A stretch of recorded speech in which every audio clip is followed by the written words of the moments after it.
রাজধানীর প্রগতি সরণিতে বাস চাপায় বিশ্ববিদ্যালয় ছাত্র আবরার হোসেনের মৃত্যুর ঘটনায় বিক্ষুব্ধ সহপাঠীরা সড়ক অবরোধ ও যানবাহন ভাঙচুর করে। এ ঘটনায় নগরীর বিভিন্ন সড়কে তীব্র যানজটের সৃষ্টি হয়। বাস চালকের সর্বোচ্চ শাস্তি সহ ৮ দফা দাবি জানিয়েছে তারা। এসব দাবি আদায়ে বুধবার সকালে আবারও সড়ক অবরোধ কর্মসূচি দিয়েছে নিহতের শিক্ষার্থীরা। বিস্তারিত শারফুল আলমের রিপোর্টে। বসুন্ধরা আবাসিক এলাকা থেকে মিরপুরে বাংলাদেশ ইউনিভার্সিটি অব প্রফেশনালসে যাওয়ার পথে যমুনা ফিউচার পার্কের সামনে বাসের নিচে চাপা পড়েন আবরার হোসেন। এতে ঘটনাস্থলেই তার মৃত্যু হয়।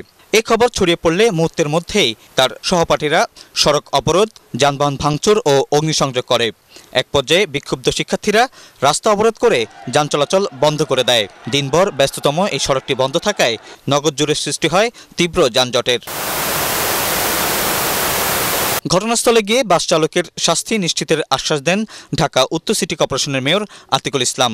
তবে তাতে সাড়া দেননি অবরোধকারীরা। বাস চালকের সর্বোচ্চ শাস্তি, পরিবহন সেক্টরকে রাজনৈতিক প্রভাবমুক্ত, ফিটনেসবিহীন পরিবহন ও লাইসেন্সবিহীন চালককে অপসারণ সহ বেশ কয়েকটি দাবি জানান শিক্ষার্থীরা।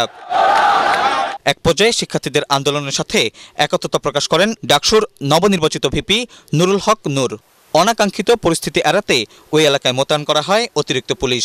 পরে পুলিশ ও প্রশাসনের সাথে আলোচনা শেষে প্রথম দিনের সড়ক অবরোধ কর্মসূচি প্রত্যাহার করে নেয় শিক্ষার্থীরা।